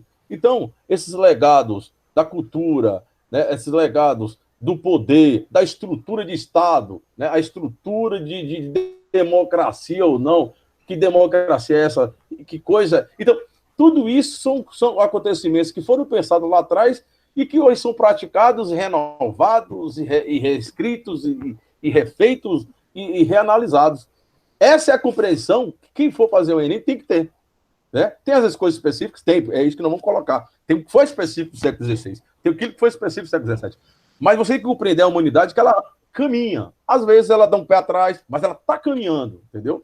Porque a cultura é dinâmica, ela se transforma. Eu acho que, nesse primeiro momento, Ricardo, você pode agora falar, eu acho que o primeiro momento é deixar para que essa rapaziada entenda que no século XVI tiveram esses acontecimentos que foram muito fundamental para esse poder europeu, que leva esse poder pelo continente, pelo mundo afora, e nós temos ranço disso aí até hoje, né? E principalmente no campo cultural, né? Eu sempre digo, é necessário ler bons livros, né? Você assistir, se puder, ou ler alguma coisa de Shakespeare, né? Você pegar até do próprio Maquiavel para compreender aquilo ali, compreender a sua compreensão e não necessariamente o que estão te falando. Tá? Então tem PDFs por aí que você pode muito bem pegar, baixar e ler. Tem clássicos e clássicos dos renascentistas. O Leonardo da Vinci. E aí você vai somar isso lá depois, aí vai vindo o século XVII, XVIII se embolando com os iluministas, que foram outros também que vieram para dar uma contribuição, porque na ótica e naquele momento histórico, estava muito em poder da Igreja Católica. Então, estando no poder da Igreja Católica, do domínio do pensamento clerical, para essa galera que está chegando, precisava ser dito e redito da importância que é a ciência para a humanidade. Então, esses clássicos intelectuais precisam ser relidos, serem compreendidos, serem... entenderem o seu momento histórico, né, do porquê daquele momento histórico, e fazer uma releitura na atualidade, né? Então, o século XVI e XVII, ele é extremamente importante para ser compreendido e é muito analisado em vestibulares e Enem. Pode continuar, meu irmão. Não, eu ia só lembrar, você falou de iluminismo e, claro, a gente não tem a menor chance de falar de política hoje, né? As instituições políticas, dos poderes, sem mencionar os filósofos iluministas, aquela menção à tripartição de poderes e tudo mais. Então, a história nos dá, vamos dizer assim, munição suficiente para a gente entender esse momento que a gente está vivendo, esse momento atual. Não exatamente hoje, 2020, mas essa conjuntura contemporânea, né? Então, a história dá esse respaldo ao iluminismo, sem dúvida, eu considero um dos momentos mais brilhantes, né, nessa mudança de mentalidade, certo? Pois é, meu amigo. Quer E aí, encerrar? galera, quem quiser agora, Sim. quem quiser alguma pergunta do que eu falei aqui agora, pode jogar, porque foi mesmo um apresentar mesmo desses 16, 17 aí. Ó, pelo século XVI, XVII, eu dei uma olhada, porque passou, como eu já citei, mas o senhor estava falando aí sobre buscar no reflexo da atualidade de hoje, com a atualidade, com o que já se veio passar na Grécia, Roma, muita coisa mesmo que eu consegui filtrar foi nos diálogos de Platão, que eu não li todos, mas tem o professor Clóvis de Barros, que ele disponibiliza aulas no YouTube, que ele vai relacionar o século XXI, acontecimentos desse século, com a mitologia, o reflexo do século XXI com a mitologia. A questão mesmo da democracia que a gente vive, entre aspas, que já era praticado em Atenas, lá bem na antiguidade, mostra dizer que a democracia é o governo de qualquer um. Só que a gente passa por um período maior desse governo. São 4 anos. Na praça, que era debatido, que eu me esqueci o nome da praça, que as pessoas mais influentes Ágora. aí iriam para debater assuntos, dentre aspas, importantes para Atenas, eram os sofistas que ditavam e faziam as propagandas de quem seria o escolhido, e por meio de votação ou pela sorte mesmo, era decidido quem ficaria colocando as discussões em pautas dentro de 4 semanas, 3 semanas. Mas a questão é essa. Estava vendo também, por reflexo, outros meios de governo que proposto por Aristóteles ou Platão me equivoquei agora aqui para lembrar do termo utilizado, mas encontro com a democracia. É o governo que vai ser escolhido uma pessoa com capacidade para assumir o Estado, entendeu? Esqueci agora. Aristocracia, se eu não me engano. Aristocracia, o governo de quem era privilegiado mesmo. Né? Exatamente. Essa democracia ela tem um certo limite. A compreensão deve se dar dentro da medida de que a democracia ela não era plena, a gente fala que era uma democracia direta, a população participava desse processo, da construção das leis das cidades gregas, mas era uma democracia que excluía, era uma democracia que escravizava, né? Era uma democracia que deixava a mulher à margem da sociedade, os estrangeiros, mas ela foi sendo lapidada até chegarmos à democracia atual, que, claro, tem esse espelho, né, na Grécia, mas ela foi transformada no sentido de garantir uma democracia representativa. Você escolhe alguém que vai falar em seu nome. Hoje seria assim. E o que eu acho interessante é que no momento em que a humanidade ele pensou essa democracia, ela vinha vivenciando isso, que coisa fantástica a humanidade. Ela também se permite, claro, com os novos personagens, né? Essa humanidade com novas pessoas, ela se permite ter outros tipos de vivência, como a própria Idade Média. E aí, olha que coisa é a humanidade. Aí depois sai da Idade Média com a ideia dos senhores feudais, e lá vem essa humanidade se permitindo com a ideia de que é necessário sim ter um rei que seja forte, autoritário, que ordene e comande. Entendeu? Que tenha nessa humanidade pessoas que tenham comando e liderança. E vai sendo criada todo um arcabouço, né, teórico para isso aí. E exércitos são formados, porque é a ideia de nação, né? É necessário sim ter agora exército para o Estado. E aí a gente pode perder a noção de cadê essa galera que pensava a democracia. Sim, a democracia, no exato momento, ela não se permite. Né? Ela não se permite porque ela não se permite enquanto ainda, como eu vou dizer, enquanto ainda atuação. Ela se permite enquanto ideologia, enquanto luta. Que é aí que vai vir os iluministas lá adiante e vai tentar picar a zorra agora esse absolutismo. Então veja como a humanidade ela se permite a vários momentos históricos a primeira coisa, viver. seja lá como for, seja lá se for uma sociedade indígena, seja lá se for uma sociedade tribal, seja lá se lá for nossa... Enfim, mas antes de mais nada, precisamos viver. Agora, de que forma vamos viver? É aí que está o processo. Tá entendendo? Que forma vamos viver? Qual é a melhor forma? Que busca é essa? Tem essa melhor forma? Não importa. O que importa é que nós precisamos viver. E assim, e a gente que trabalha com história, a gente tem que ter essa dimensão, né, de que os seres humanos, eles têm suas mudanças históricas. E nesses momentos históricos, eles vivenciaram isso. Entendeu? Agora, em busca sempre. O ser humano, ele é sempre um buscador. Isso faz parte. Não é à toa que nós temos aquela estátua do pensador, né? Aí, lá na Grécia, eu acho que é na Grécia, né? Que é isso, o ser humano, ele é um pensador.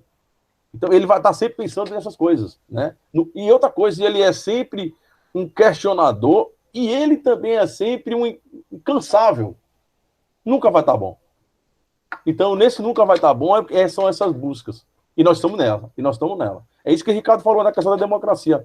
Né? Depois ela volta de novo na história, né? Vão se repensar, e se repensa até hoje a ideia de democracia. Os marxistas tiveram uma ideia de democracia, os neoliberais, o liberal tem outra ideia de democracia, e aí a coisa vai andando. Outros acham que não, que a democracia por si só ela é fadada, numa ideia atual da humanidade não se permite, que a democracia ela se deu bem lá atrás, que a humanidade era menor, etc. e tal. Outros já vêm pensando diferente.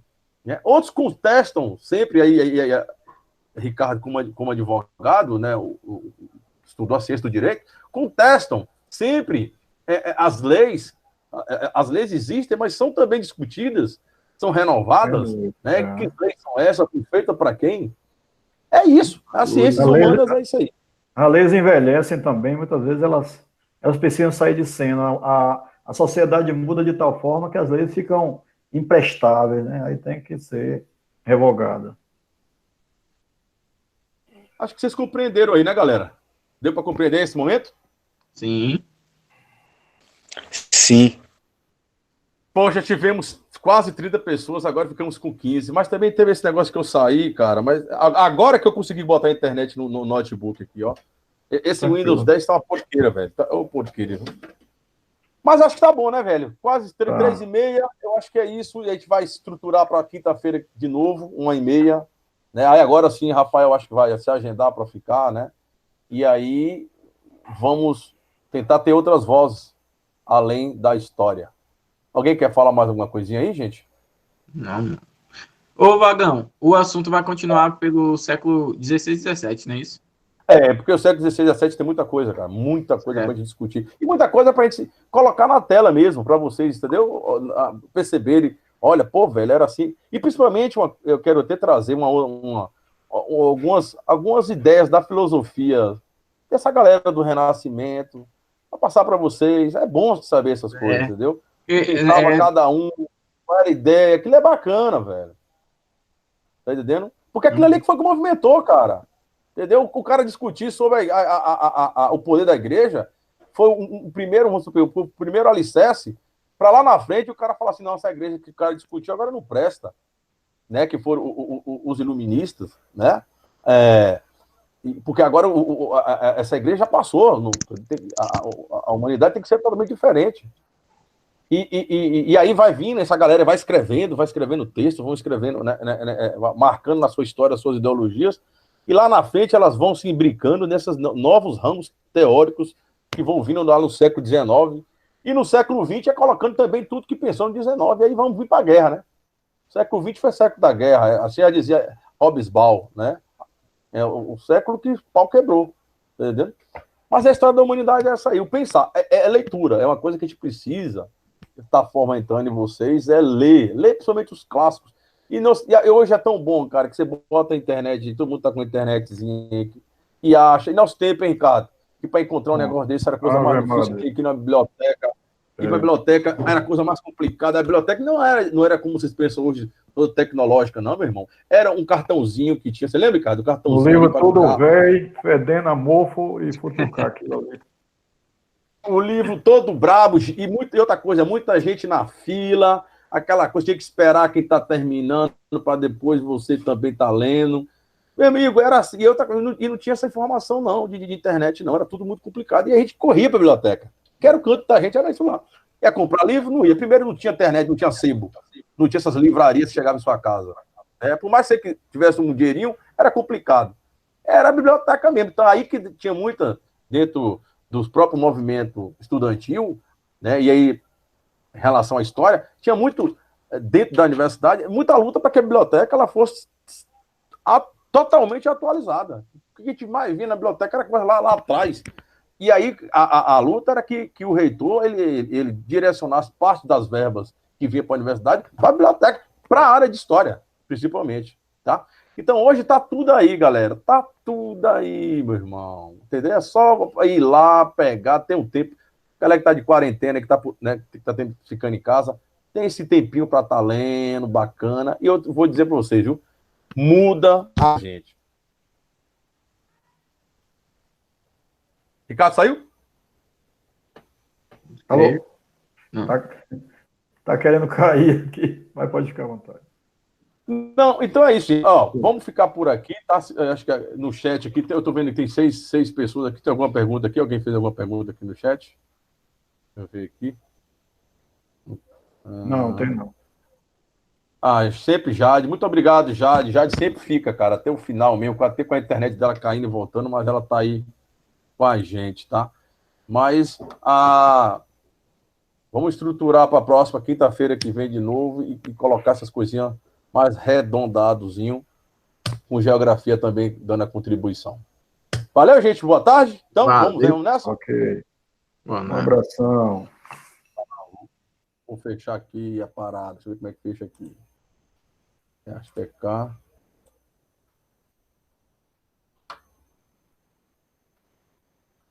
Sair para cá. Valeu. Acho que é aqui que termina.